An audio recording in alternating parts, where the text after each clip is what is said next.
Y hoy vamos a estudiar Ruth capítulo 2. Vamos a Ruth capítulo 2, por favor. Ruth capítulo 2.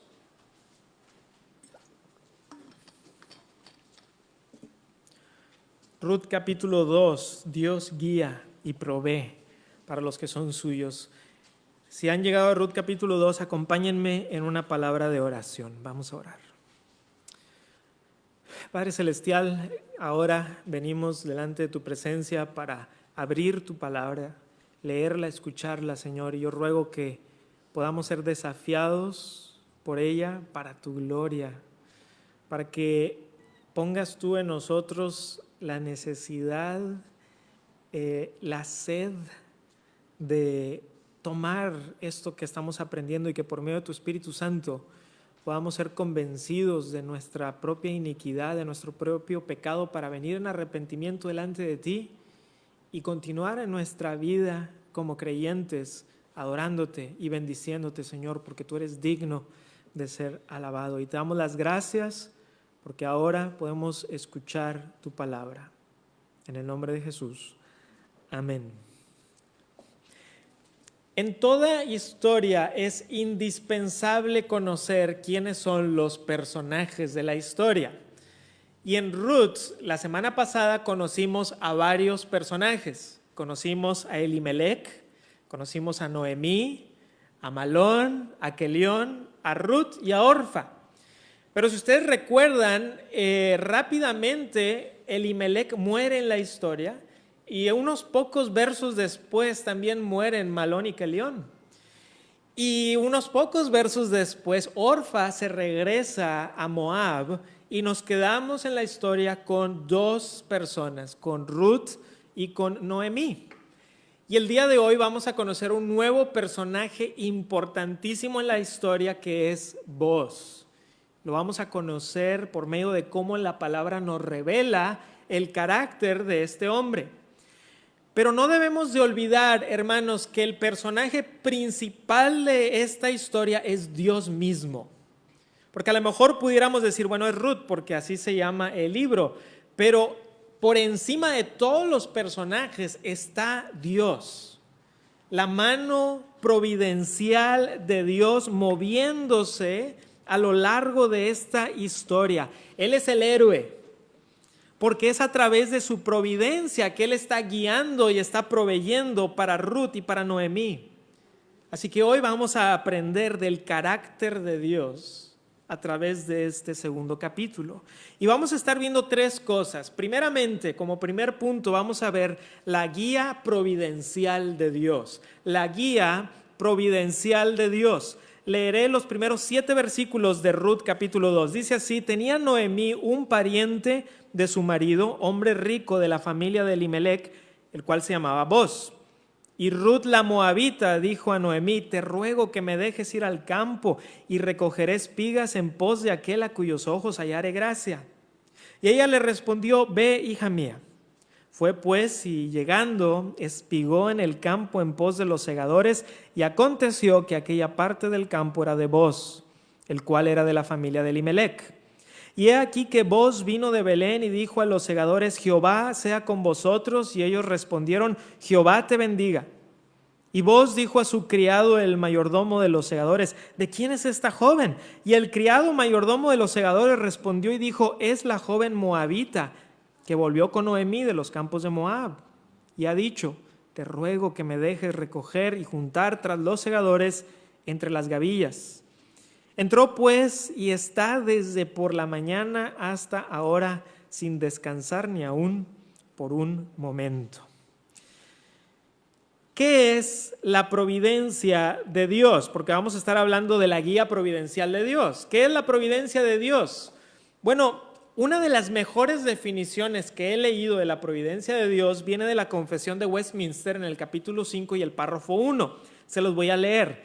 Dios, el gran creador de todo, sostiene, dirige, dispone y gobierna a todas las criaturas, acciones y cosas, desde la más grande hasta la más pequeña, por su sabia y santa providencia, conforme a su presciencia infalible y al libre e inmutable consejo de su propia voluntad, para la alabanza de la gloria de su sabiduría, poder, justicia, bondad y misericordia.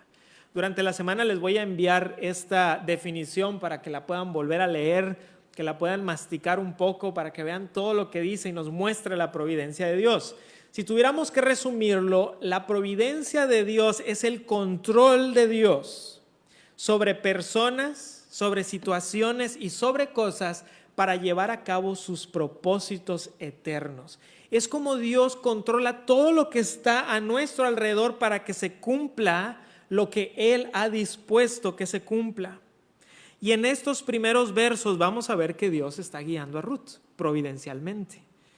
El capítulo 2 comienza presentándonos a un nuevo personaje que será crucial en la historia, que se llama Boaz.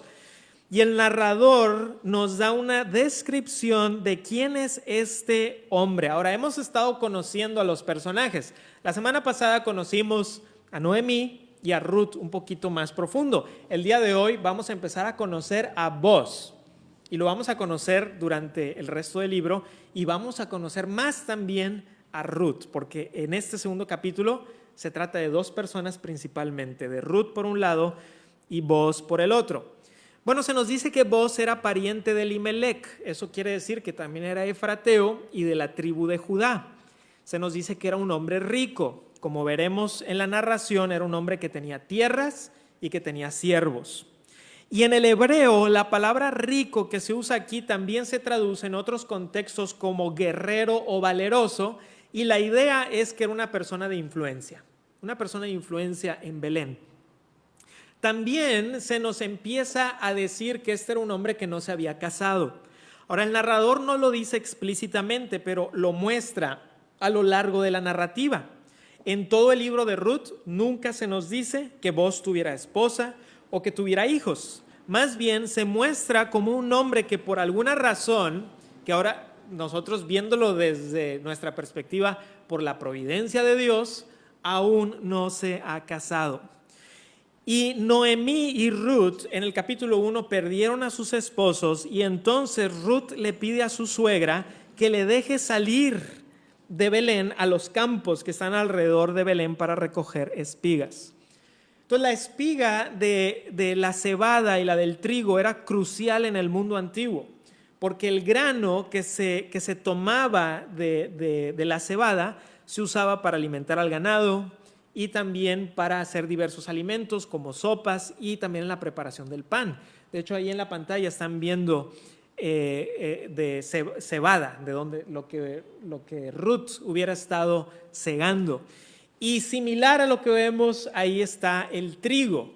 Y el trigo era también indispensable para producir pan. Y Ruth agrega, voy a ir en pos de aquel a cuyos ojos hallare gracia. El tema de la gracia lo vamos a ver mucho en este capítulo 2, porque vamos a ver que a pesar de la situación en la que están viviendo, Dios está mostrando gracia y misericordia para con Ruth y para con Noemí. Los campos estaban justo a las afueras de Belén y Ruth va ahí. Y al llegar comienza a espigar tras los segadores.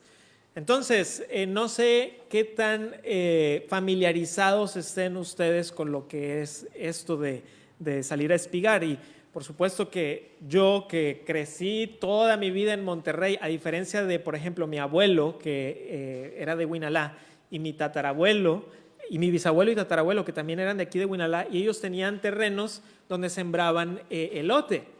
Pero para muchos de nosotros ya no estamos acostumbrados a esto y sin embargo el trabajo de espigar era arduo.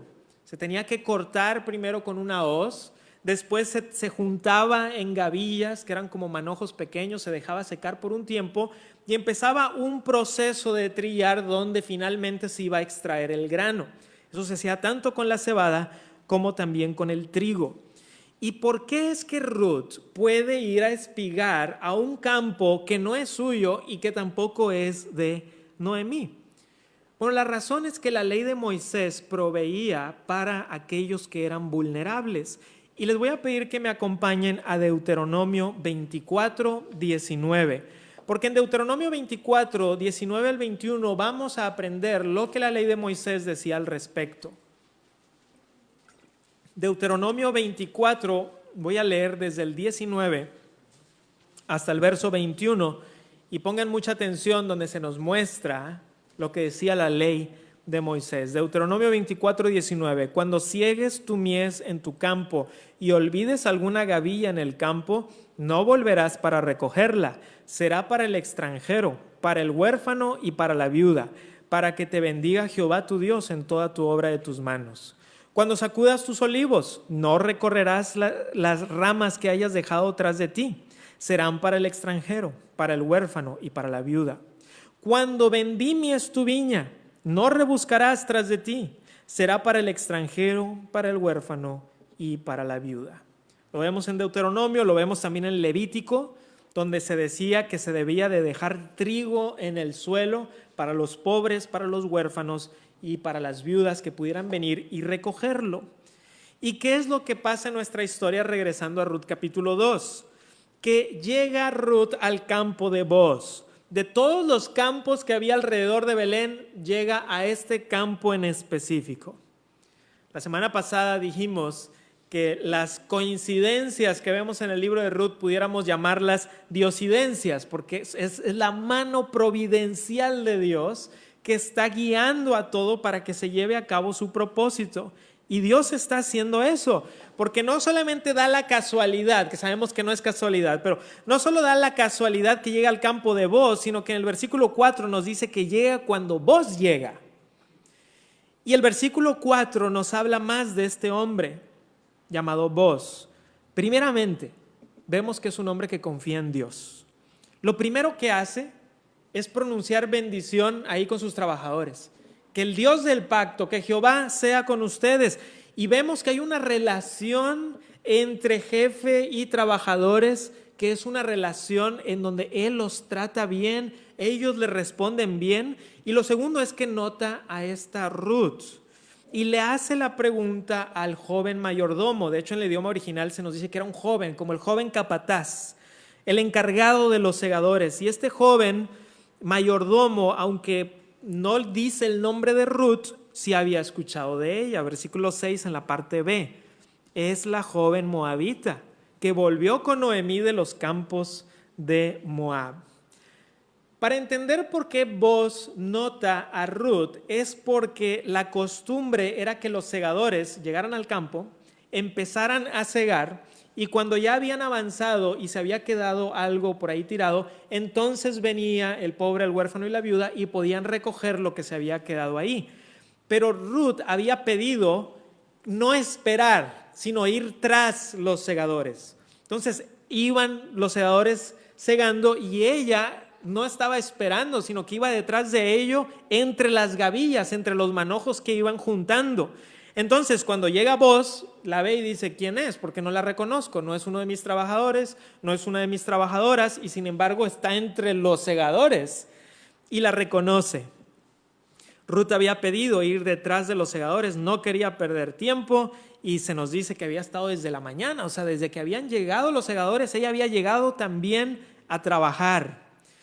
Y cuando pienso en la manera providencial en la cual Dios guía a Ruth y a Booz, pienso en la manera providencial en la cual Dios nos guía muchas veces. Me ponía a pensar, por ejemplo, en cómo conocí a mi esposa. Cuando estaba yo estudiando en el seminario y terminé mis estudios del seminario, tenía la opción de quedarme en el extranjero o regresarme a México.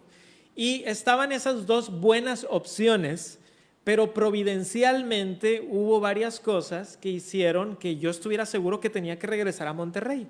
Y cuando regreso a Monterrey, yo estaba también muy emocionado de poder enseñar en la Universidad Cristiana de las Américas. Y comencé a estudiar, a enseñar ahí en la unidad de teología y daba algunas otras clases. Y ahí es donde yo conocí a mi esposa. Entonces Dios tuvo que mover muchas cosas en mi vida y en la vida de mi esposa, porque ella es de Chihuahua, para que nos pudiéramos conocer y entonces nos casamos y tenemos a nuestro hijo. Entonces Dios movió muchas situaciones de una manera providencial que yo no me di cuenta, que mi esposa no se dio cuenta y sin embargo todo sucedió para que pudiéramos conocernos. Y así ustedes estoy seguro que tienen muchas historias en donde Dios providencialmente los ha guiado hasta alguna situación. Y ya después les contaré toda la historia conmigo y con mi esposa, pero el día de hoy solamente para decir eso. Ahora, te pregunto ahora a ti, ¿has experimentado la guía providencial en tu vida? Yo creo que sí. Si eres hijo de Dios, si eres hija de Dios, has experimentado la guía providencial. ¿Por qué? Porque Dios guía a los que son suyos. Si tú eres hijo de Dios, si tú eres hija de Dios, Dios te guía. Y quizá tú estés en una situación o vas a enfrentar una situación en la que estés similar a Ruth y Noemí. Ellas están en una situación difícil, complicada, pero Dios las está guiando.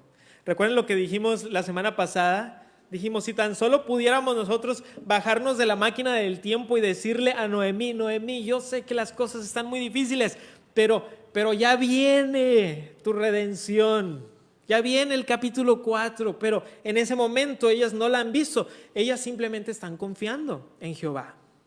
Y Dios está moviendo las piezas como un perfecto, un maestro del ajedrez, moviendo todo para llevar a cabo su propósito, la guía providencial de Dios. Lo cual nos lleva a un segundo punto, a un segundo aspecto del carácter de Dios. Punto número 2, la provisión amorosa de Dios. La provisión amorosa de Dios. Voy a leer del 8 al 13. Síganme con su vista. Ruth 2, 8 al 13. Entonces Boaz dijo a Ruth: oye, hija mía, no vayas a espigar a otro campo ni pases de aquí, y aquí estarás junto a mis criadas. Mira bien el campo que siguen y síguelas, porque yo he mandado a los criados que no te molesten. Y cuando tengas sed, ve a las vasijas y bebe del agua que sacan los criados. Ella entonces, bajando su rostro, se inclinó a tierra y le dijo: ¿por qué he hallado gracia en tus ojos para que me reconozcas siendo yo extranjera? Y respondiendo Boaz le dijo: he sabido todo lo que has hecho con tu suegra después de la muerte de tu marido, y que dejando a tu padre y a tu madre y la tierra donde naciste, has venido a un pueblo que no conociste antes. Jehová recompense tu obra y tu remuneración sea cumplida de parte de Jehová, Dios de Israel, bajo cuyas alas has venido a refugiarte. Y ella dijo: Señor mío, halle yo gracia delante de tus ojos, porque me has consolado y porque has hablado al corazón de tu sierva, aunque no soy ni como una de tus criadas. Estos versículos nos muestran la primera conversación entre Ruth y Boaz. La historia de Ruth es una historia en las Escrituras que tienen algo de este elemento de romance, pero un romance bíblico, no un romance así shakespeariano de Romeo y Julieta, sino bíblico, ¿no? Y siempre es interesante la primera conversación. Aquí está la primera conversación. ¿En dónde conocemos el carácter de ambos? Boaz la llama hija mía, lo cual apunta a dos cosas. Primero, que había una diferencia de edad, y segundo, que él la trata con respeto. En muchas culturas, incluido la cultura hispana, hombres mayores llaman hijas a mujeres menores. Eso también se acostumbra en nuestra cultura. Y Boaz le dice a Ruth que puede espigar en ese campo todo lo que quiera sin preocuparse. Puedes seguir a las criadas, es decir, puedes andar, le dice, entre los trabajadores y entre las trabajadoras. No hay ningún problema. Y ordena que nadie la moleste, lo cual habla de protección. Porque Ruth era una mujer moabita y quizá al ser moabita podía ser hostigada, porque recuerden que los moabitas eran enemigos de los israelitas.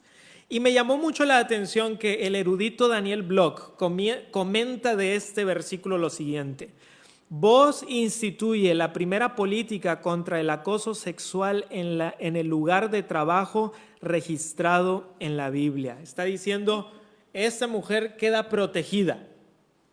Nadie puede hostigarla, no pueden maltratarla, no pueden tocarla, está protegida porque es una mujer que ha venido, es una mujer extranjera y la van a tratar bien.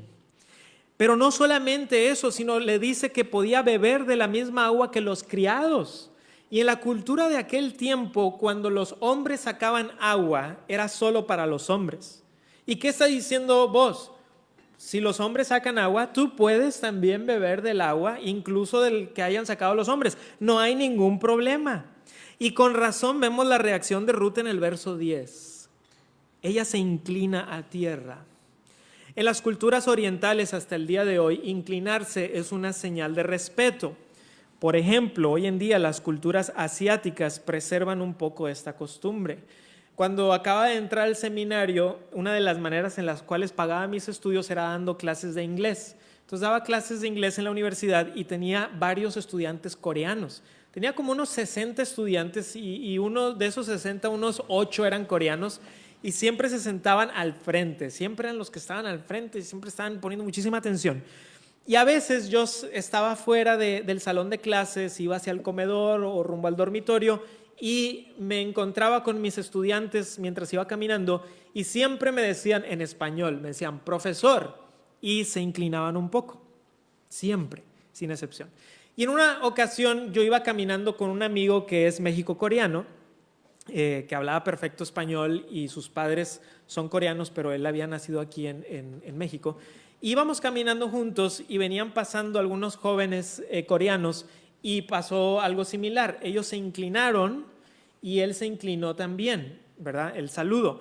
Y le dije a mi amigo, ¿por qué ellos se inclinaron más que tú?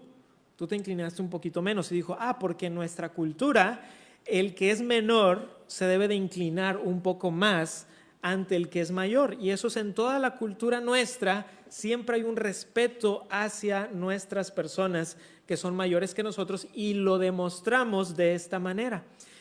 Y me llamó mucho la atención y fíjense que en las culturas anglosajonas y un poquito también en la cultura hispana se ha preservado solo un poco esta antigua tradición cuando el saludo se hace con la cabeza. No sé si les haya pasado que alguien va pasando y tú lo saludas con una inclinación leve de la cabeza, que se ha preservado un poco esa antigua tradición cultural. Entonces lo que hace Ruth es que muestra una profunda señal de respeto de acuerdo con las costumbres de su cultura y hace una pregunta: ¿por qué he hallado gracia en tus ojos? Otra vez esa palabra, gracia. La gracia tiene que ver con el favor inmerecido. Ruth sabía que Boaz estaba demostrando gracia hacia ella. La había reconocido aunque era extranjera. Y la palabra reconocer que usa Ruth no se refiere a cuando conocías a alguien y después lo reconoces. Eres fulanito. No, aquí reconocer tiene que ver con tomar en cuenta. Ruth era una mujer que provenía de un pueblo enemigo de Israel y sin embargo Boaz la estaba tratando con mucha compasión. Y Boaz le responde. ¿Y qué le dice? Que la fama de ella se había hecho notoria y se había extendido por Belén, que había dejado su familia, su tierra para vivir con su suegra, que era israelita. Y otra vez vemos el carácter piadoso de Boaz, pues la bendice en el nombre de Dios en el versículo 12. ¿Y qué le dice? Dios va a recompensar la manera en que tú estás actuando. ¿Por qué? Porque ella estaba actuando en fe, lo vimos en el capítulo 1. Ella está actuando en fe, ella está diciendo, le había dicho a Noemí, te voy a seguir, tu pueblo será mi pueblo y tu Dios será mi Dios. ¿Y por qué la iba a recompensar Dios? Por el carácter bondadoso de Dios, al cual Boaz asemeja como un ave que cuida de sus polluelos. Vamos al Salmo 17. En el Salmo 17 vamos a ver que esta imagen de Dios como un ave es una imagen que se usa en varios pasajes. Salmo 17:8. Miren lo que dice aquí el salmista. Salmo 17:8. Guárdame como a la niña de tus ojos, escóndeme bajo la sombra de tus alas. Vayan al Salmo 36, no están ahí muy lejos. Salmo 36:7. Salmo 36:7 dice así, Salmo 36:7, cuán preciosa, oh Dios, es tu misericordia, por eso los hijos de los hombres se amparan bajo la sombra de tus alas. Y Booz está reflejando el carácter amoroso de Dios. Regresemos a Ruth capítulo 2. Quiero que noten algo. Hasta este momento nada en el texto nos dice que Booz hace esto porque quiere casarse con Ruth. Para nada. Ni siquiera esto está pasando por la mente de Ruth, porque Ruth ni siquiera sabe quién es Booz. Hasta después se lo va a decir Noemí. ¿Qué está pasando aquí? Este es el carácter de este hombre. Este era un hombre piadoso que Dios había bendecido y que él se había dado cuenta que Dios Jehová, el Dios del pacto, le había bendecido de tal manera que él iba a bendecir a los demás. Este era un hombre que entendía la ley de Dios y sabía que la ley proveía para los huérfanos, para las viudas, para los pobres, y él estaba cumpliendo con la ley de Dios. Él era un hombre que buscaba servir al Dios en quien creía. Ruth 2:13, ¿cómo responde Ruth? Con respeto. Señor mío, con confianza halle yo gracia delante de tus ojos. Y con la razón de su confianza ella había sido consolada, que en este contexto se refiere a recibir fuerza o aliento en un momento de dificultad. Booz le había hablado a su corazón, que significa le había hablado con compasión, aunque no era ella una trabajadora de Booz. Voy a leer el 14 al 16, síganme con su vista. 2:14. Y Booz le dijo a la hora de comer: ven aquí y come del pan y moja tu bocado en el vinagre. Y ella se sentó junto a los segadores y él le dio del potaje y comió hasta que se sació y le sobró. Luego se levantó para espigar y Booz mandó a sus criados diciendo que recoja también espigas entre las gavillas y no la avergoncéis.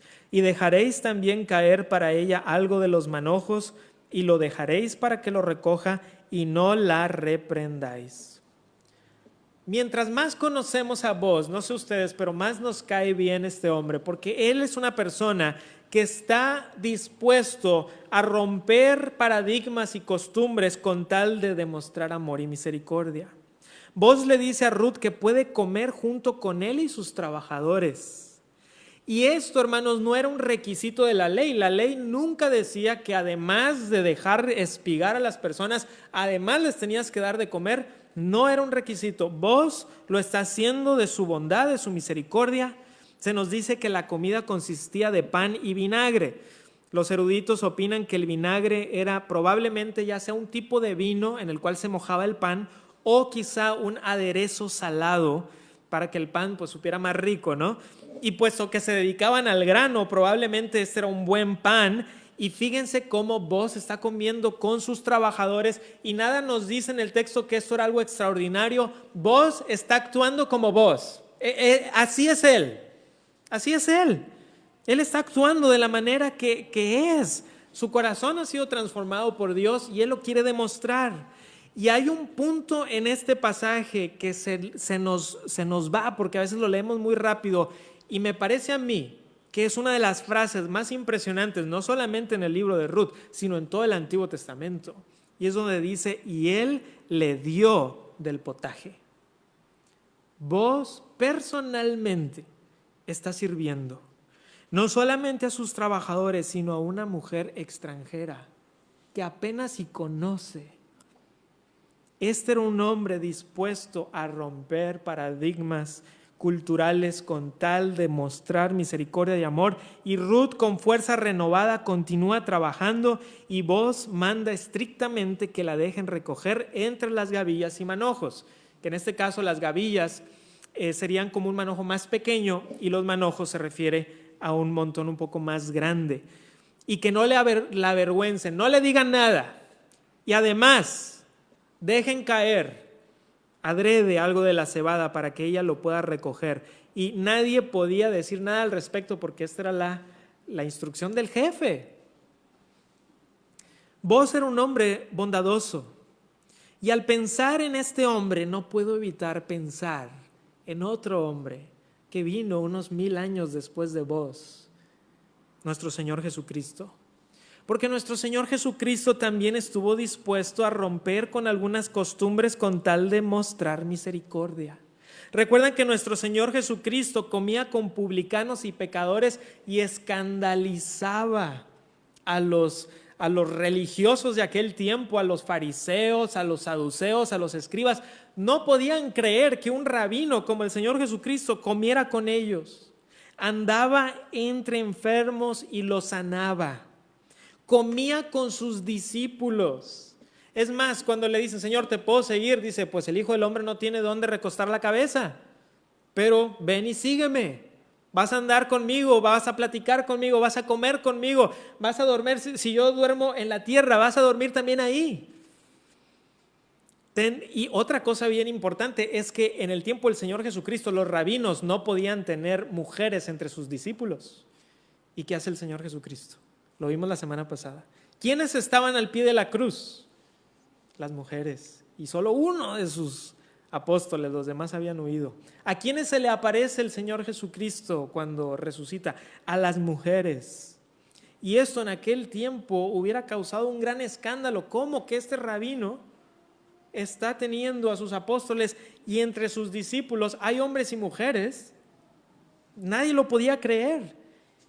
Y no se nos olvide el episodio de Jesús y la mujer samaritana. Una mujer extranjera, una mujer que la gente no quería tener contacto con ella, ningún israelita, ni hombres ni mujeres.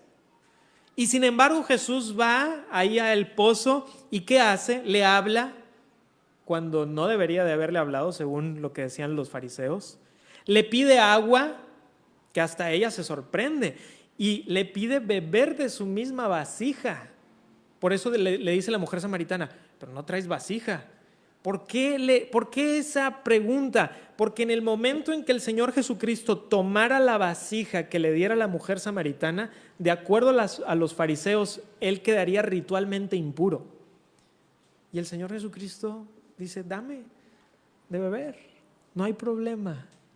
Y no nada más eso, sino que le comparte de la salvación. Y cuando ella le dice, bueno, nosotros sabemos que debe venir el Mesías, ¿qué responde Jesús? Yo soy. Y eso a casi nadie se lo había dicho antes. Y se lo revela a una mujer samaritana, a la cual le dice, bien has dicho, no tengo marido porque 5 maridos has tenido y el que ahora tienes no es tu marido. Pero a ella le revela el misterio del reino de Dios, que Él es el Mesías, y a través de esa situación que pasa, muchos de los samaritanos creen en Jesús. Jesús en amor provee lo que más necesitaba la mujer samaritana, que era la salvación. Así que vos nos apunta a nuestro Señor Jesucristo. ¿Por qué nos apunta vos a Jesús? Porque vos está demostrando el carácter de Dios. Y Jesucristo es Dios hecho carne, es la demostración más grande de la gracia y misericordia de Dios. Jesús es la provisión amorosa que Dios ha dado al mundo. En esta historia, tú y yo somos Ruth. Somos los extranjeros. Es más, vamos a Efesios capítulo 2, hermanos, en donde veremos claramente que las Escrituras dicen que siendo extranjeros, Efesios 2, hemos sido hechos cercanos por la sangre de Jesús. Efesios 2:11, voy a leer un pasaje del 11 al 19, Efesios 2. Miren lo que dice, es un pasaje hermosísimo. Efesios 2:11 al 19, por tanto, acordaos de que en otro tiempo vosotros los gentiles en cuanto a la carne erais llamados incircuncisión por la llamada circuncisión hecha con mano en la carne. En aquel tiempo estabais sin Cristo, alejados de la ciudadanía de Israel y ajenos a los pactos de la promesa, sin esperanza y sin Dios en el mundo. Así como estaba Ruth, fuera de la ciudadanía, fuera de los pactos, sin esperanza.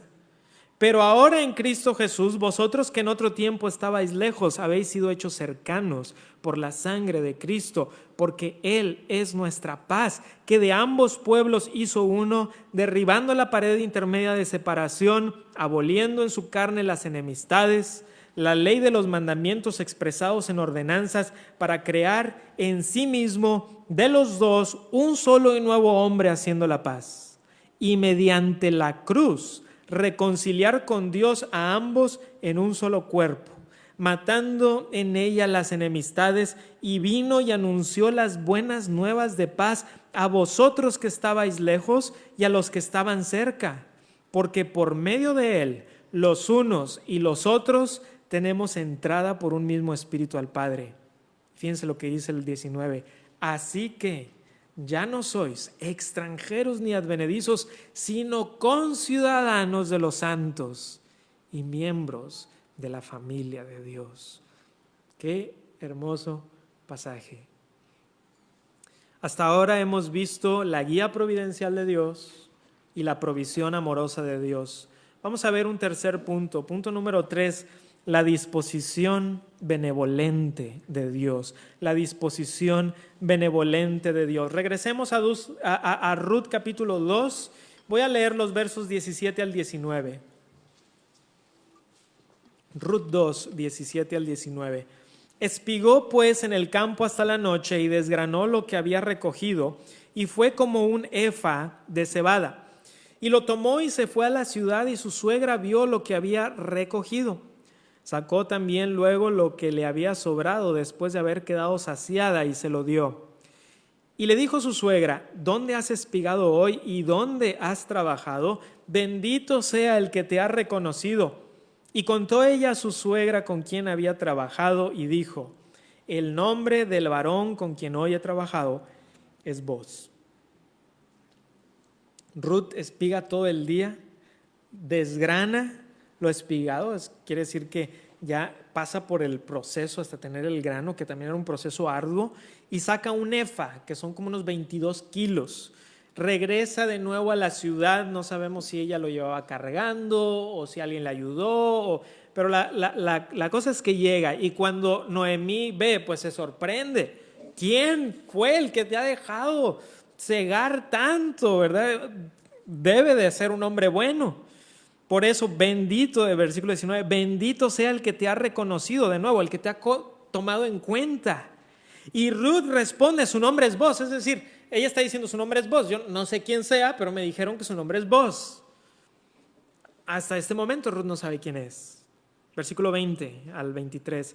Y dijo Noemí a su nuera: sea él bendito de Jehová, pues que no ha rehusado a los vivos la benevolencia que tuvo para con los que han muerto. Después le dijo Noemí: nuestro pariente es aquel varón, y uno de los que pueden redimirnos. Y Ruth la moabita dijo: además de esto me ha dicho: júntate con mis criadas hasta que hayan acabado toda la siega. Y Noemí respondió a Ruth su nuera: mejor es, hija mía, que salgas con sus criadas y que no te encuentren en otro campo. Estuvo pues junto con las criadas de Boz espigando hasta que se acabó la siega de la cebada y la del trigo, y vivía con su suegra. Imagínense la sorpresa de Noemí. Por eso vuelve a bendecir en el nombre del Señor a Boz. Y Boz había sido misericordioso con ellas que estaban vivas, pero también con los muertos, porque Boz podía ser el pariente redentor, que a pesar de la muerte del esposo de Noemí y a pesar de la muerte del esposo de Ruth, por medio de Boz podía haber una redención, de lo cual vamos a hablar mucho en el capítulo 3 y 4. Y la palabra benevolencia que se usa aquí es la palabra Hesed en hebreo. Y es una palabra muy importante en el Antiguo Testamento. De hecho, es difícil de traducir al español porque esa palabra encapsula mucho de lo que es Dios. Se refiere a su amor, a su misericordia, a su gracia, a su benevolencia, a su bondad, a su lealtad. Y lo que dice es que Boz era un hombre que demostraba el Hesed de Dios. Y llegamos a un punto clave de la historia. Boz era un pariente redentor. En el capítulo 1 hablamos del matrimonio levirato. Dijimos que era una ley en la cual si un hombre moría, su esposa viuda podía casarse con el hermano del difunto. Dijimos que esta era una ley del Antiguo Testamento que era para proteger a las mujeres viudas de quedarse sin tierra o posesiones, puesto que el hijo sería el heredero de todas las posesiones que habían sido del difunto. Pero Boz no es hermano de Elimelec. No era hermano de Elimelec. Se nos dice que era un pariente cercano, pero no era Levir, no era el cuñado. Y eso se hace muy claro en el capítulo 4, porque en el capítulo 4 se nos habla de un hombre que era un pariente más cercano que vos mismo. Entonces ahí, ¿qué va a pasar? Bueno, había otra ley, la ley del pariente redentor. Vamos a Levítico 25:25. En Levítico 25:25 se nos habla de la ley del pariente redentor. Levítico 25:25. Dice así: cuando tu hermano empobreciere y vendiere algo de su posesión, entonces su pariente más próximo vendrá y rescatará lo que su hermano hubiere vendido. Versículo 47 ahora, vayan al 47, mismo capítulo. Si el forastero o el extranjero que está contigo se enriqueciere y tu hermano que está junto a él empobreciere, y se vendiere al forastero o extranjero que está contigo o a alguno de la familia del extranjero, después que se hubiere vendido podrá ser rescatado, uno de sus hermanos lo rescatará. Entonces, esto obviamente ya les expliqué la semana pasada que estamos hablando de una cultura de hace 3000 años y que en ese contexto Dios había dado algunas leyes de protección. Entonces, en el tiempo de Ruth, que es el tiempo de los jueces, la ley del levirato y la ley del pariente redentor se habían fusionado un poquito. Se seguía el espíritu de la ley, es decir, que si no había un cuñado, un pariente próximo podía, si quería, actuar como levir. Pero técnicamente vos, como pariente redentor, no estaba obligado a casarse con Ruth y redimirla. No era una obligación de la ley, porque no era un levir, era un pariente cercano. Así que de nuevo tendrían que confiar en la misericordia que Dios pusiera en vos. Tenían que confiarse en la providencia de Dios. ¿Y qué le sugiere Noemí? Que salga con las trabajadoras en el campo de Booz, que como le había dicho Booz, y Ruth así lo hizo hasta que acabó la siega de la cebada y la del trigo, que son 6 a 7 semanas, en lo que sería principios de junio, de acuerdo a nuestro calendario. Y el capítulo termina recordándonos que Ruth sigue demostrando amor para con su suegra al vivir con ella y proveerle de alimento. Cuando viví en el extranjero en una ocasión, me detuvo un oficial, viví en Carolina del Sur, y iba a 45 millas en una calle en donde el límite de velocidad era, iba a 40 en una de 35. Entonces, que era muy poquito, ¿verdad? No es ir muy rápido, pero yo no manejo muy rápido de por sí. Pero me paró el oficial y me dijo: ibas a 40 millas en una de 35, te voy a tener que multar, dame tu licencia. Y había pasado que había dejado mi licencia en mi dormitorio, no traía mi licencia. Entonces él pensó que estaba ahí de manera ilegal y me puso 2 multas. Me puso la multa por exceso de velocidad y me puso la multa por no traer licencia. Y le dije: oficial, sí tengo licencia, pero se me olvidó. Y me dijo: bueno, pues si quieres de alguna manera apelar las multas, tal día puedes ir a los juzgados y delante del juez di cuál es tu situación y vamos a ver qué dice el juez. Y porque las multas eran muy caras, dije: claro que voy a ir, no tenía dinero para pagarlas. Y fui y literalmente era una sala de juzgados donde había mucha gente ahí.